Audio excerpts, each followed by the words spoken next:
Good morning, everyone. Welcome to American Scousers Morning Coffee or Tea with American Scouser. It's Monday morning. Grumpy is in effect, and it's full grumpy mode. It's almost the second cup of grumpy. I'll tell you guys all about that in a little bit. But somehow not getting the same storms we are because he's a couple of hours away. Is the Polish Prince in the house? What's going on?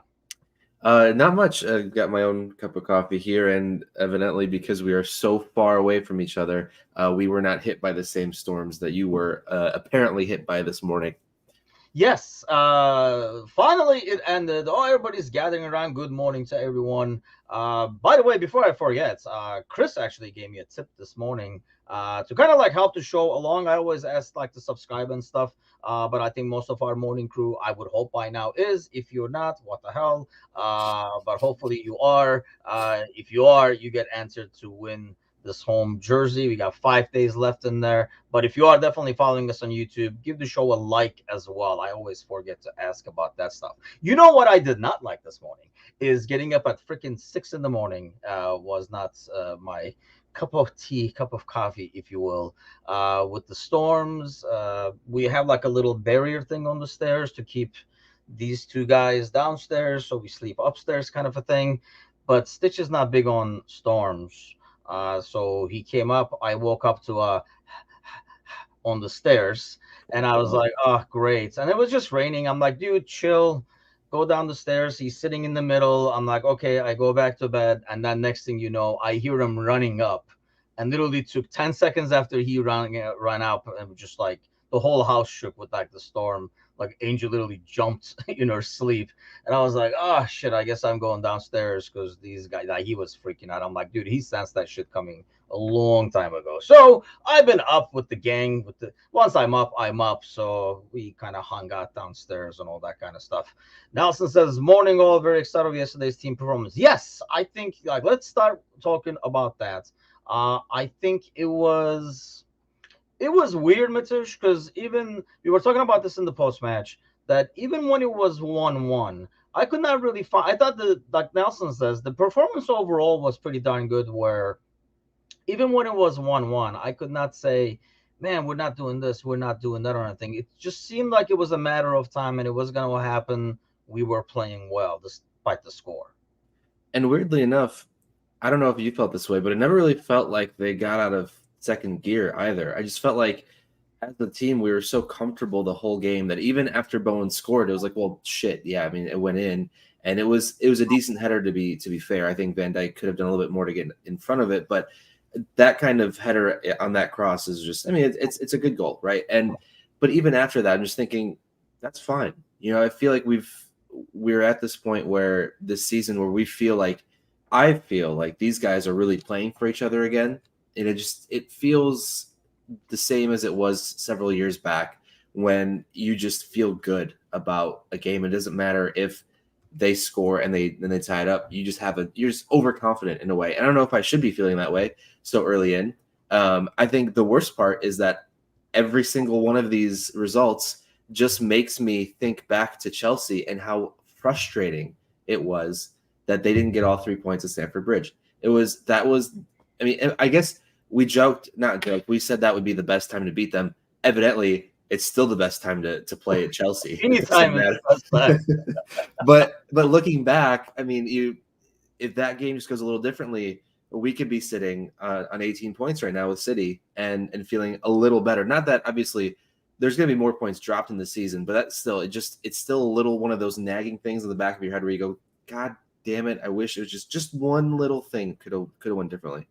Especially as they suck more and more. Like, Yeah. see them like losing left and right, and you're like, God damn it, man, we should have had him. And I know like it was like a brand new midfield, and really, let's be honest, like it was not a game where you felt, oh man, we should have won that after the game. Like going Right. into it, we talked a lot about it in the morning and said, man, this is the best time to play him and all that kind of stuff because we really thought they would start clicking in, and they have not. And Chris says, in fairness, we played a much stronger Chelsea team. They've had a few injuries since then. Yeah, I think it's just full chaos over there, right? Ryan says he couldn't watch the game until 1 Eastern. Somehow didn't get spoilers. Yeah, I don't know. I used to be able to do that. like when I was like working and I would work like weekends, and yeah, like don't look at the phone, record it. Nobody at work is going to tell you what happened in the Liverpool game or anything like that. But It's then I'll Liverpool. be honest, there are times I know, like Bickler was talking in the Discord when he was about to board a plane and he was not going to be able to see the score until he lands. And I remember those pains where it's just like 4 in the afternoon, I'm closing, I'm gonna be there till 10. I'm like, hell with this. I'm looking at it. Like, I just got to know the score because I don't want to go to work at midnight and be miserable afterwards. So going back to that, let's face it, I'm never freaking comfortable. So there's no such thing as a comfortable win for me. I think the last time I felt things were comfortable was probably the Villa match. To be fair, I think that was like the only time this season I thought we got this. Yeah, But it seemed like yesterday. So let's talk about this though. Let's face it. In the beginning, they did miss some sitters. absolutely. Is that the Yeah, same slow start syndrome, or it just takes a while for us to get used to what the other team is doing? it just has to be the same slow start syndrome because it's the same thing that's happening every week. And granted, yeah, one or two different shots go in, it's a whole different game. But maybe that wakes up the team even sooner. And it might just be one of those things where perhaps we don't have the full 11 that is going to be the out and out 11 starting every week in the Prem. So maybe there's still just difficulty in I guess the chemistry between everyone from position to position, because if you sort of have a rotating door, for lack of a better term, of players positionally right now, it can make for slower starts because you're still maybe getting used to who is where. And I think we talked about it during the pre-match show, especially when you have a midfield like Jones, McAllister, and Soboslai that love to go forward so much, and for them to have to come back as much as they need to, that can kind of shift things on the back line. And then so like that, it's sort of like a domino effect, where one falls, the next falls, and the next one falls. But yeah, if one or two of those moments go in, it's a whole different game. But I think overall, it's how you respond to those moments, and I think overall the response was really good, obviously. And if we can expect those kind of responses for the season, it's going to be a really fun season. I mean, like it's going to be a fun season after the 20th minute of most weeks, but it's still going to be fun. Cersei says our quality on the bench is so much better, and I think that's a huge, huge difference compared to past, right? Like, I mean, in the past where we struggled or where we were starting to struggle, you kind of like looked on the bench, and let's face it, like it was really picking straws. Like we were like, Carvalho's there, Elliott is there. No offense to Elliott, he's been great when he's come off the bench this year and stuff, but it was not really somebody that you just wanted something different maybe and felt like something new was needed to change things on the pitch, but really did not have somebody of quality coming in. I thought both Jota and Gakpo, when they came in, for example, up top, made a huge impact. Like throughout, you were like, you're bringing starter quality players from the bench as opposed to kind of like trying to put like a sparkler in there and then see if something happens. Yeah, and the depth is one thing that a lot of fans are pointing to, saying that this is the deepest this team has been in perhaps many, many, many decades. And having that depth, it makes you excited because then you feel like you can really compete on all fronts and not feel like you're sacrificing a certain competition for another because you just need the rest, you need the rotation. There's so much quality and so much depth that we can now, I hopefully can comfortably say that Klopp can rotate and not feel as nervous as maybe he has in the past couple of years. When rotating for the League Cup, for the FA Cup, maybe a little bit of rotation for Champions League for weaker opponents. So yeah, it's exciting, and I think it's a great sign when you can have the likes of Jota, Gakpo, Gravenberch, Endo, Elliott, and then Konate and Trent weren't even in. Konate didn't feature, right? Trent wasn't in the squad. Thiago's still out, and Bajcetic still isn't fully back. I mean, I feel like it just makes me giddy. Just throwing all those names out. There's the names that didn't start, and you're like, that could be a whole 11 by itself. Like you could say that could be, maybe a 12th to 18th team in the Premier League just by itself if you throw out 11 names that we can piece together from the bench potentially. I might be over exaggerating a little bit, but that's how it feels. I think, and that's another thing. Like I was thinking when I looked at the bench, I'm like, hey, like over the season, let's see if it goes like this because we'll have injuries. But we actually have injuries. Normally, when we have injuries, the bench is so sad that we almost feels like we don't have injuries. But yeah, I mean, yesterday I thought Gomez did excellent, by the way, but you can kind of tell when he gets that ball in the middle of the field, he is such a fish out of water. He did a couple of good things in there, but normally you can tell he just feels uncomfortable being there and doing that. It's kind of like almost like if you don't like social events and you're there, but just like so cringy kind of thing. And it just felt like that for him.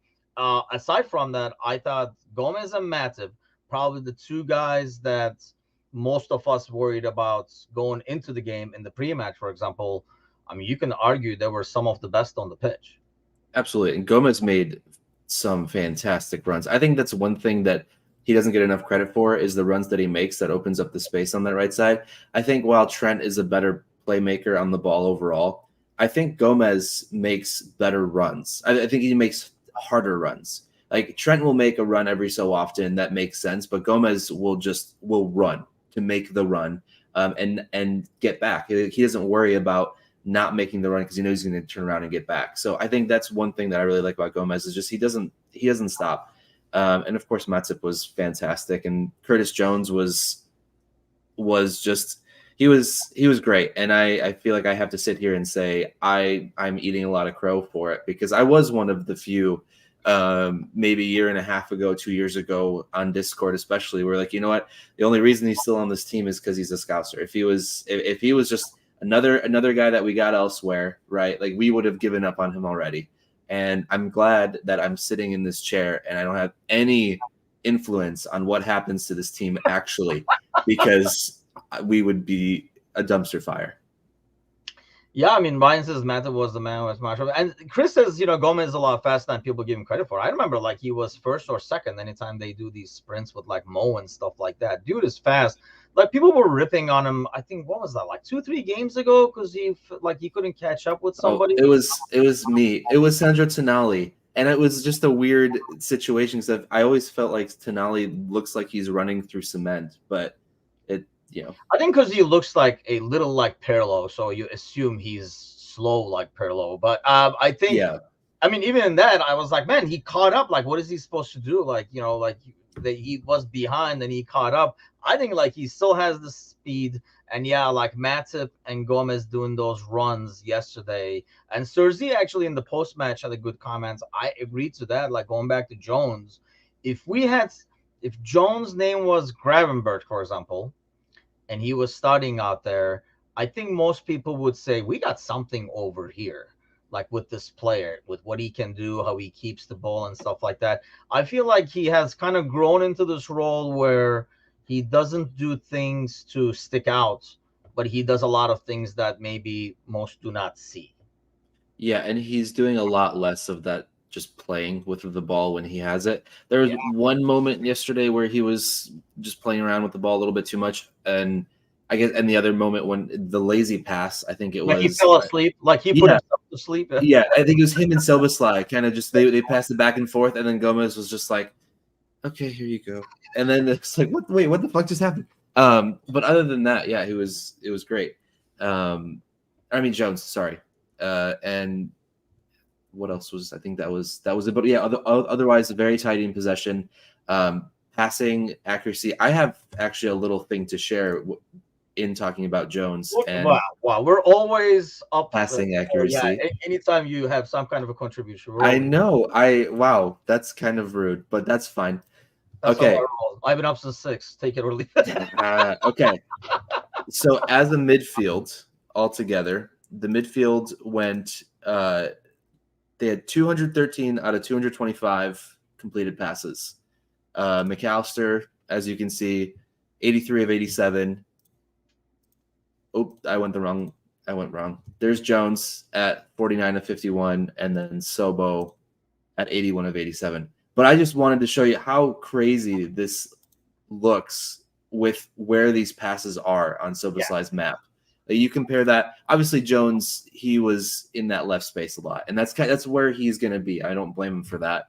And McAllister is going to be kind of tucked in a little bit more. But to see Soboslai just everywhere is awesome.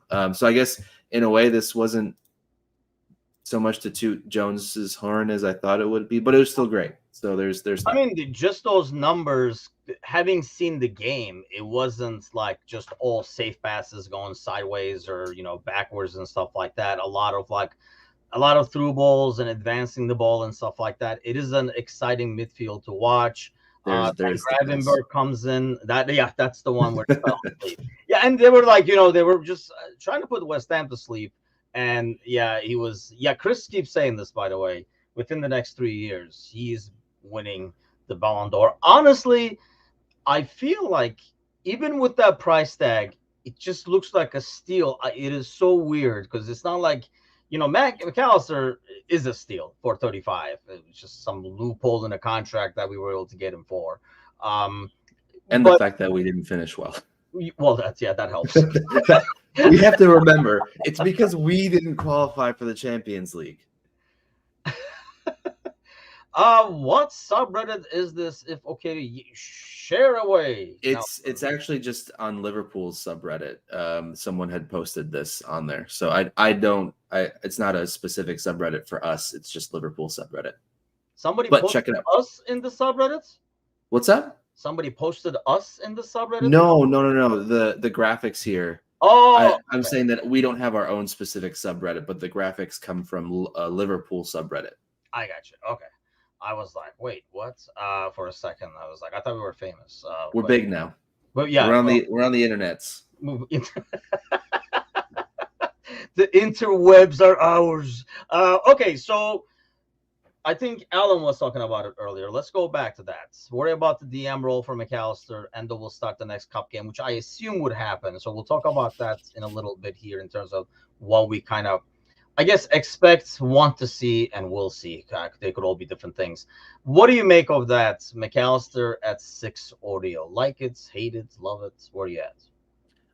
I don't love it necessarily because I feel like we do miss a little bit of him going forward. I think his pass to Nunez is evidence of the ability of the way that he's able to play make moving forward.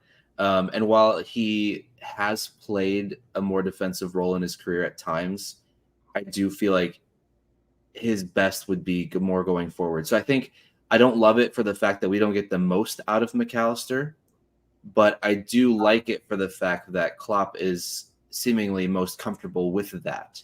And he trusts him enough to put him there. And I don't think it's because of lack of options, because I think if Endo and Bajcetic are both healthy and in good form, I don't know if we wouldn't see McAllister, Szoboszlai, and Jones or Gravenberch still. I feel like that's the tough thing, is that I don't know who gets taken out of that midfield spot if either Endo or Bajcetic are in and are playing that spot there. Yeah, I think that's a good point. I don't know what the ideal midfield is right now, and it could be something that changes maybe according to the game. I just worry about, and I think this is going to be a good test right here, for example, when we play the Spurs next, is how solid is it defensively in terms of keeping its shape when we are defending. I'm still not, I think most of the games we played so far, aside from maybe the Newcastle game, which, you know, we were down to 10 men, so we were probably sitting a bit more deeper than we normally would be. In most parts, we have not been like defending in shape kind of a system going. One thing I did like seeing, by the way, yesterday is, because that's the danger with having some attacking midfielders playing like in that double pivot role or defensive, is probably giving needless fouls, because it's not as needless if you give it on the opponent's side of things, but it does become needless when you give set pieces. I felt like we avoided that a lot. So aside from a few corner kicks, I think he took maybe one or two. We didn't give like Ward-Prowse chance to kind of like use the set pieces. I think that's nice to see. But in an ideal world, do you think still it is Endo, Mac, Soboslai, or Gravenberch somehow goes in there? I I think we will see a combination of McAllister, Soboslai, and then Jones or not Jones or Gravenberch. I think that's the three. I think that's what Klopp has started with. That's what we continue to see from Klopp, and I think I like it enough where it makes sense. But I think we will really learn a lot from the Spurs game. I think that is the one game so far I am most nervous about because they're a fantastic team on the counter and transitionally, and we are horrible at defending transitionally. So that's going to say a lot about where he sees these players fit for that kind of system, and going up against a team like Spurs who play against that system really well. So I think in an ideal world, it is McAllister, Soboslai, and a proper world-class DM, if you want to call that's what you want to call him. But right now, who are you going to get that's going to fill that role? I mean, obviously no one because the window's closed. But even in January, who are you going to get that's going to fill that role? And it's no one. So I think then we're looking at McAllister, Soboslai, and Jones or Gravenberch. And honestly, I mean, if I told you 12 months ago, or even like 6 months ago, that this is what you're going to have to pick out of for the midfield, I think most of us would be pretty happy with that overall, because it has been a huge transformation, and it has been very painless for what it could have been. I mean, Harvey is a name that we forget to mention there. All players being felt. I think Thiago, Mecca, Sobo going forward. Spurs, I think, same as yesterday. Thiago, actually, I literally just saw this morning. When you wake up early in the morning, you can see a lot of things. That Thiago might be on the block in January, because I know like there were Turkish clubs interested in him for unknown reasons, because he's going to get injured in 1 week in Turkey. He'll be lucky to last a game, because I think it's more brutal physically in some ways than the Premier League. Not pace-wise, but physically-wise, I think it is more painful. And do you think Thiago finds himself a role in this, or he's going to be Milner, where he either comes in to start some stuff or he comes in more to kind of control stuff? I think if he truly felt like there wasn't a place for him, he would have left in the summer. But the fact that he said that he wanted to stay, that he wasn't leaving, I think points to the possibility of him feeling like there is still a role for him. Maybe not so much Milner role-esque, but that there is still something here for him. And perhaps he is a type of player as well that wants to be around for club success in England, in Europe, and not go for personal wealth in Saudi, maybe generational, I know, but he might be like, well, screw it. I just have the one generation right now to worry about, and we're fine. So that my kids can take care of their next generation. That's fine. But yeah, and to Ryan's question, do I think there is a place for Thiago? I think so. I feel like there's always room for, at least in a team like this, with the depth that we have, there's always room for a player like Thiago at his age. And it's not someone that we're worried about developing. So it's not like he needs all the game time that he needs to develop. We already know what we're going to get from him. And if he's not forced to play 4 straight matches and pick up a knock, then I think we can get really good shifts out of him once a week, once every other week, depending on once the fixture congestion comes in. And we've got 2, sometimes 3 games within 10 days. Having him play one and a half of those games essentially could work. I think it's been so long since we watched the dude that we kind of forget how good he is, right? I mean, I think that's it. He's great midfielder. Yeah. Like if he could be an everyday guy, I think we'd be all for it, because he's a great player. But I do agree with Ryan that I only see him as coming into games, and Chris says he's still the key to unlocking a low block defense. I agree, but that's the role I only see him as right now. So like 70th minute, he's either coming in to kind of we're closing out a game, like the Villa game or the game yesterday, where we're like we have the lead, the game is pretty much in hand. We just need to keep the ball, control the pace, not get it out of hands. Insert Thiago. Along the same lines, kind of like Chris is saying, we can't open someone and you can bring obviously we like talked about the different scorers we can bring off the bench, and you bring a guy like Thiago who can maybe do that, like the pass and stuff like that. I just don't know, aside from like the Saudis getting him, I just don't know how much of a value in terms of like money sales wise he brings for us to even justify like doing it.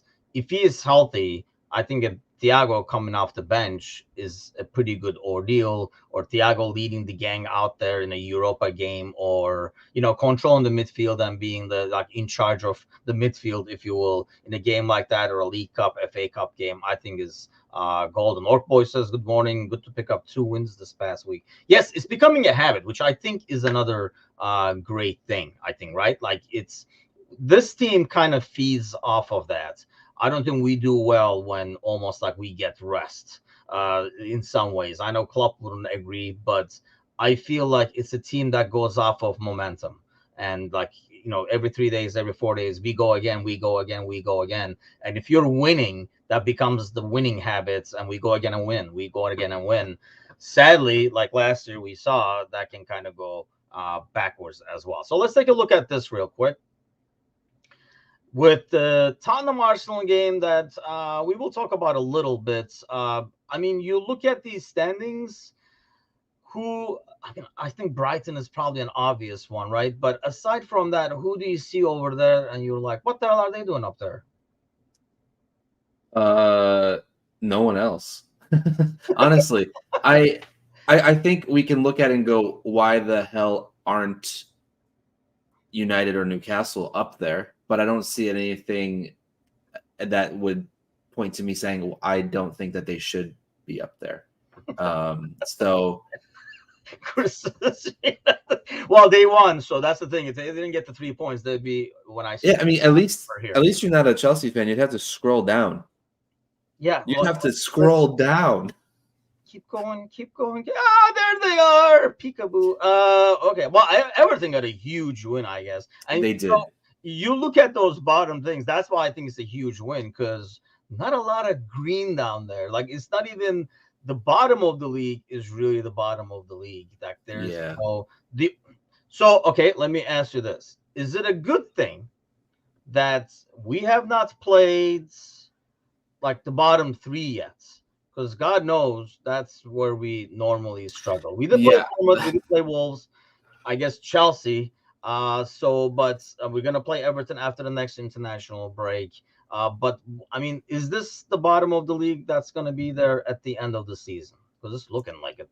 Yeah, I think the only team that might see themselves a little bit higher at some points might be Bournemouth. But overall, I think Sheffield, Burnley, Luton, Wolves, and Everton are the 5 that are going to be kind of jockeying back and forth down there.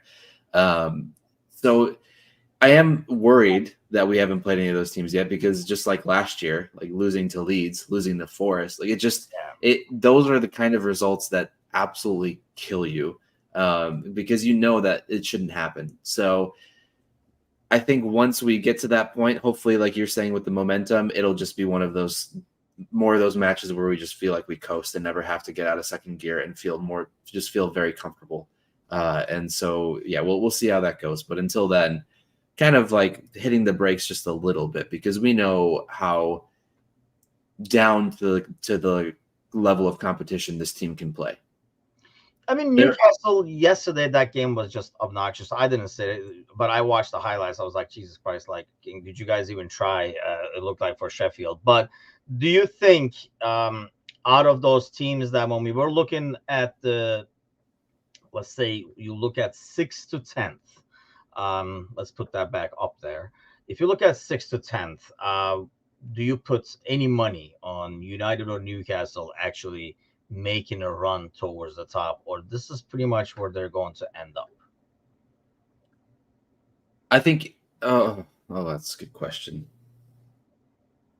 I feel that, man, we might actually see a world where West Ham, Newcastle, and United are jockeying between 7th and 9th, huh? I Because mean, I looking, can't they easily see it because I feel like, I mean, we're up there, City, Arsenal, and Spurs. I mean, I don't know, maybe it's like the early manager boosts. I mean, but they're playing actually, like, soccer that is fun to watch. yeah, Brighton, I guess we'll see how Europa affects them. Obviously, they did not have a good start, so it's not like they can rotate a lot to advance in that thing. But really, you can see those teams staying up there, and at best, one other team jumping up to that top five. I think annoyingly at this point, I think there's only maybe the top 5. I think those are the only left that you could sit here and say are title contenders. With the likes of Brighton, kind of. I mean, I don't believe that Brighton can win the title this year, but they have enough quality where if Europa kind of goes to shit for them, and then they just put full focus in the Premier League, they could finish in the top 4, and I think and be comfortable with that. So while I don't think they can actually win the title, I think we're seeing those top 5 as the only 5 who could still challenge for the title. I think Newcastle United are both. They've already dropped too many points this year, because when you look at a club like City, they're not going to lose that many points. I don't think United will make up, what is it, 9 points on City the rest of the year. I know it's only 6 games in, so it sounds ridiculous that in 32 more games United can't make up 9 points, but that's truly how it feels with the machine that is City and how it's been the last 5, 6, 7. Like, you need to be damn near perfect, and having a bunch of red there is not a recipe for perfect. Yeah, the Europe thing is like a big curveball, I think, when it comes to that. I mean, Chris talking about like Newcastle, if they do go down in the Champions League down to Europa and stuff like that. I don't know. Last year, like I say, last year kind of throws me off in that. And I think we're kind of like a good example for this too. I know playing in like 3 days rest and stuff is not ideal, but like last year, I really thought Arsenal was going to struggle because they were in Europa, and they were, they're gonna have City was going to catch up with them once those Thursday games started to get tougher and tougher, and they got eliminated. And somehow it got a lot worse for them, because I think it was the same thing, especially for a team like that who was already looking at the rearview mirror. They could actually just take their eyes off occasionally and focus on the Europa game in front of them. Snowballed Yeah, worse. once that's gone, that's all you're doing. It is in the rearview mirror, and the City caught up on them. And I feel like, if we can keep everybody healthy, this could help us in that sense, where we feed off of this momentum of constantly winning games. But it's going to be interesting, especially for teams like Newcastle and Brighton, who this whole Europe thing is newer to, the players included. It's going to be like interesting to see how it affects them, plus or minus. We assume in most cases it's going to be negative, but you never know. All you know is that the more you look at this, the more it looks rough for Chelsea to be able to climb up there. I mean, 5 is 14, so you're already 9 points out of a Champions League spot. And the way they have spent money, the way they have structured things, if they do not get Champions League this year, that could really blow up in their face. So that should be fun to watch. They might need to find a shirt sponsor. Yeah, I guess. Yeah, but probably that's what's going to happen. It would say like Todd or something like that in the middle. Okay, let's get to Wednesday. Let's talk about that. What do you want to see? What do you think we will see? What do I want to see? A good amount of rotation. What I think we'll see is a sort of bit of a half and half. I think it'll be. The nice thing is that I can sit here and say that no matter what 11 goes out, it's going to be a strong 11, unless Klopp is like, I'm going to reach into the depths of the academy and see what I can pull out of here. So I think that's a nice thing. I think we're going to see Gakpo, Jota. I don't think Salah is going to start. I think he's going to give Mo a little break, a little breather, and maybe come on in the 70th if needed. I think the midfield is going to look interesting. I think we might see a weird combination of like Endo, Elliott, Gravenberch kind of deal potentially, and then backline. If Trent is fit, I think he'll get the last 20 minutes to get some sort of match fitness before Spurs, because I think he would really want him before Spurs. And then we probably see Kwanzaa, Costas, and let's say Gomez would have to play right back then. So Kwanzaa and unless we do Matip, the percentage experiment again at the right back. I don't think we want to do that again. So yeah, I think that's what we're gonna see. Or I mean, that's what I hope to see. Kind of a lineup then. Yeah, that's pretty close to what it was, wasn't it? Yeah, I mean, I think hopefully, like, we won't see Van Dijk this time. I think that was more to get him in like game fitness kind of deal. I would be rather do like Kwanzaa and I mean maybe like Gomez and then especially if Trent is going to be back for the Spurs game. But if Trent is going to be back for the Spurs game, I think you are right. We have to see Trent coming like the last 20 minutes, 30 minutes of this game. Probably like Van Dijk up front again, I would guess. I would like to see like maybe Jota and Gakpo up top again to start the game, as opposed to like Diaz and Nunez that we did last game. I know it's not fair on Dokes sometimes with this, but like just throw him out there and see if he does better, because I think, yeah, he did kind of get lost in the Europa game earlier in the week. How much do you care in terms of the results? Is this like, because I know like a lot of like people have mixed feelings about the Europa, and I do want to win that thing. I mean, I don't care what it is. I do want to win that thing. I don't somehow find myself with the same ambition for the League Cup.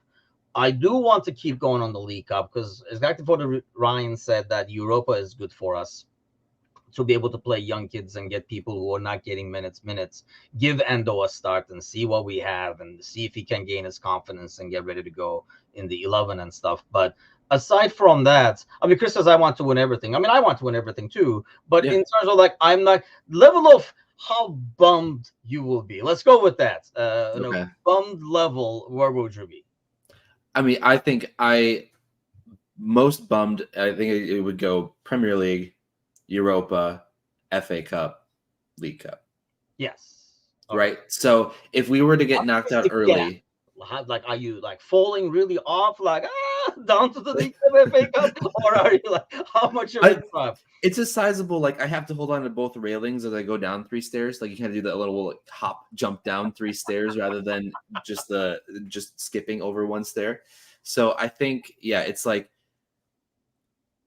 if we are to sacrifice a competition early, if we were to sacrifice the League Cup, I wouldn't sit here upset. I would sit here and go, okay, it is what it is.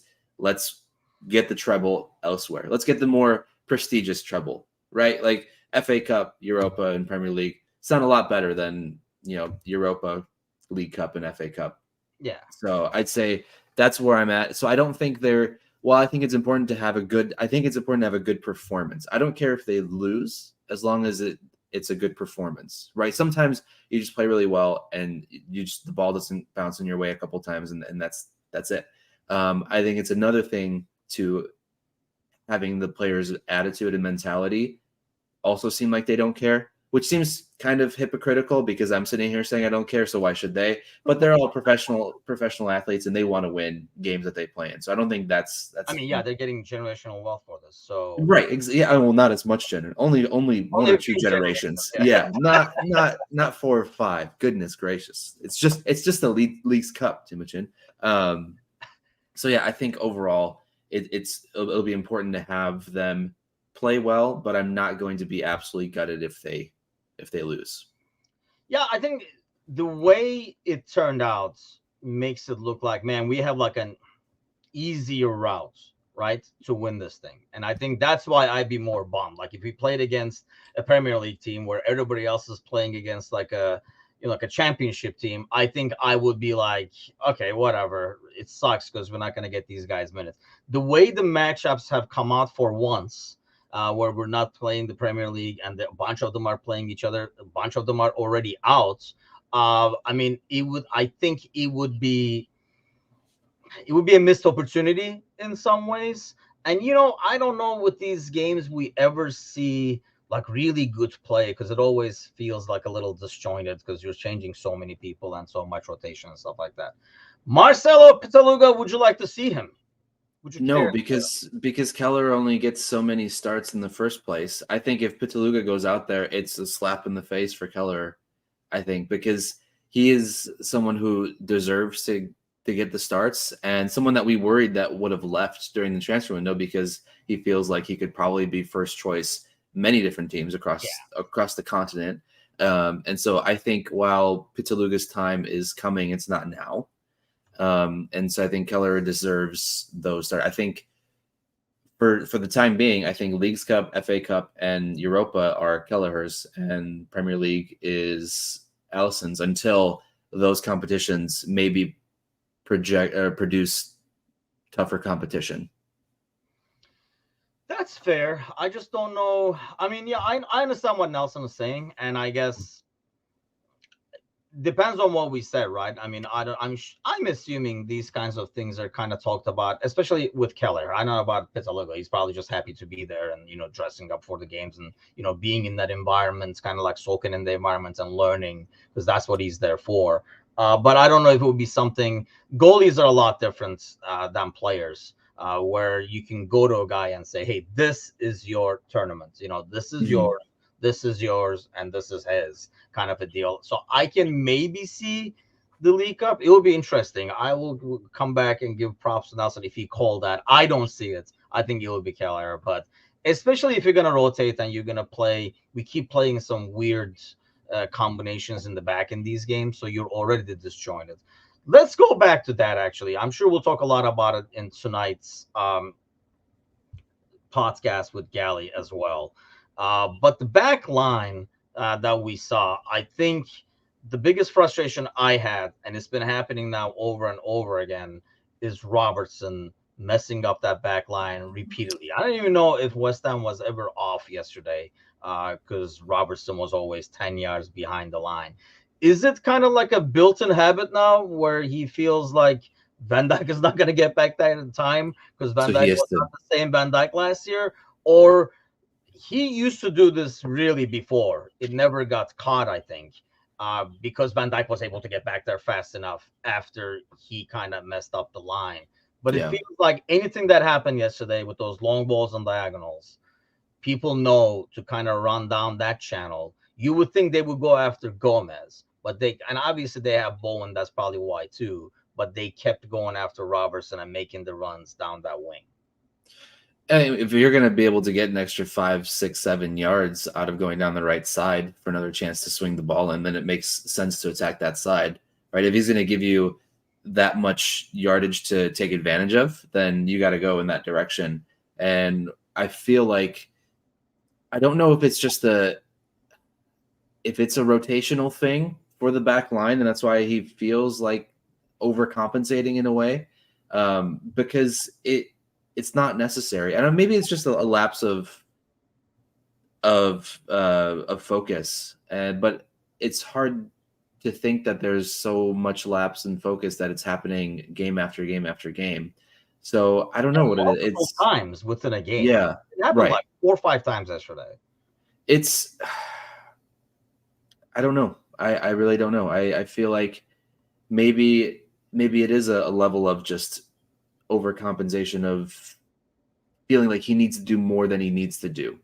And maybe that's what's triggering in his mind to sit back a little bit more.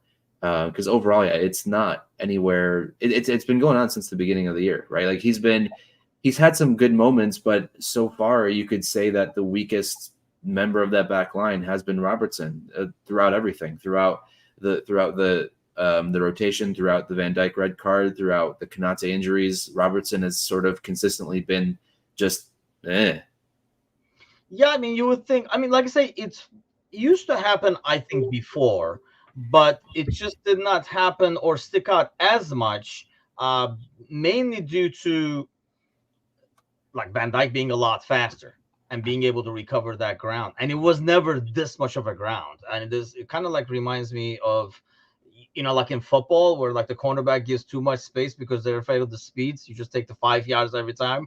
And that's what people are doing. Like the ball just keeps going to that wing. I know Sergi says, I don't think Robo feels comfortable with Diaz helping him defend. That could be a factor, I guess. I know you can kind of tell they definitely do not have the same chemistry and working relationship they had with Mane on that side, because Diaz is a different type of player. Not that Diaz does not have the defensive work rate, but it feels like even when we're pushing forward, I don't think we have clicked on that left-hand side. The bad thing is, having seen Costas play on Thursday, he's definitely not better than Robertson at this moment in time. He's not the long-term replacement that we were hoping he was going to be. Yeah. And I mean, he still has a couple good crosses in him, but overall, it's not. He is a good depth piece for the FA Cup and Leagues Cup and some weaker Europa competition. But overall, he's not someone that we can trust in having full term, especially for the Premier League. So that's going to be another position to have to fill in maybe next summer. Like really look into seriously having a long-term left back replacement. And it might be someone like, I don't know, maybe a Estupiñán, I don't know, or someone that's already in the Premier League who offers that moving forward. I would say, having Rico Henry would be nice because he can play both the left and right side, but he's hurt for the rest of the year. So we don't know how he's going to come back from that. So yeah, it's going to be an interesting decision to make regarding Robertson, because I know he's a well-liked guy in the club. I know because he's a good locker room guy too. So I think that's important to remember, that even while he might be struggling a bit on the pitch, a lot of the guys still look at him as one of their good friends. It's not like he's been like overly terrible. I just feel like some of the defensive woes we have has been caused from that side. And people always look at the last picture. I mean, this kind of started when everybody was like kind of like picking on Van Dijk for the goal yesterday, but that ball should have never gotten there. I think when you look at the final square, it's not fair to like just draw a square around the ball and be like, that guy's in fault, he's right there, kind of a thing. I think a lot of these attacks, even the other ones where they had like a wide open one for Antonio and stuff, that's where the ball is coming from. And I think it's something you would think maybe because Trent is not there to pick on for other teams right now. They kind of like are targeting Robertson a bit more as well. Usually they would try to go over where Trent would be, because obviously with this like tucked and roll and stuff like that. But it's going to be interesting to see what happens. Yeah, I mean, I think in the past when Costas came in, first of all, we were riding on a ridiculous high and everybody was in form. So maybe he looked a lot better than he actually was, or he is like really slumping himself. He just looked so like weak, and it was just like probably the worst I have seen him. He has not really impressed in recent times we've seen him, but this was by far the worst last Thursday. And I mean, it doesn't help that he looks like he's running on 2 hours of sleep every time you look at the guy. Like you feel bad for him because it feels like he needs rest, but then his play reflects how his eyes look, and you're like, dude, are you just always this dopey and exhausted? Like, what's going on? Stop staying up playing PlayStation. Go to sleep. At least he's a good locker room guy too. A lot of the players like him, so I think so. I mean, he's kind of like bought into the system, and obviously it's not somebody who's going to be complaining 4 minutes or looking 4 minutes. He's kind of like happy to be there with the thing. Does Trent get straight back in? Oh yes, definitely. I think just the fact that yesterday the teams defend us differently. I don't think West Ham can sit back that much yesterday. There were so many times Gomez got the ball and looked up and like nobody. I don't think they're letting Trent do that. I think there's pressure, which means people are kind of pushing up a bit, which means there's some space behind and stuff. So I think you do need Trent in there. But let's face it, for all those people, and I've been a huge Gomez guy, all those people talking smack about Gomez, I hope watched the game yesterday and kind of like back off the kid a little bit. He's become the new scapegoat for anything that goes wrong back there. And he's not as bad of a player as everybody makes him sound to be. I think he's like a good piece for this club who can play center back and right back. And and is okay with his role too. Like, Yeah. like going back to being a good team player, and he's pretty tight with Van Dijk and the gang. You can kind of tell. So before we head out, let's get some predictions. Well, predictions from you. I'll get my prediction in on Wednesday morning, but give us a prediction for the Leicester game. Oh man, Leicester's playing really well. I just double checked. Are they really? They've won 7 of 8 to start the year.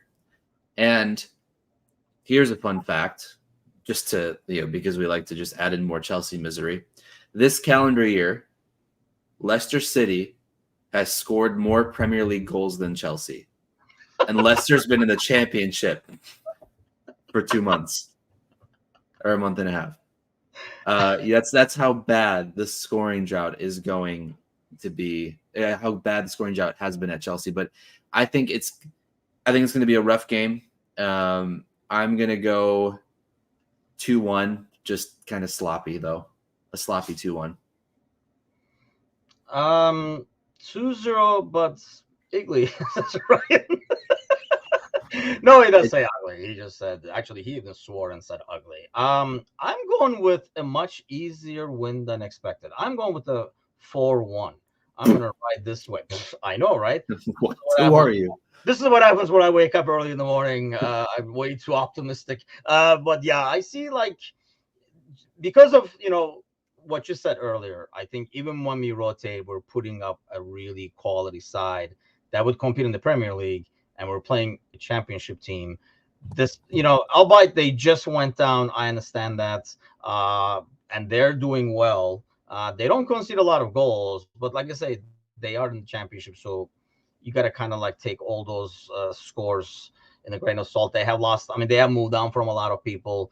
It's just a matter of us controlling the pace and kind of like taking care of business. A couple of decent performances, some people to watch. I just hope, it kind of like backfires when we put like the new people or new faces that don't get as much minutes.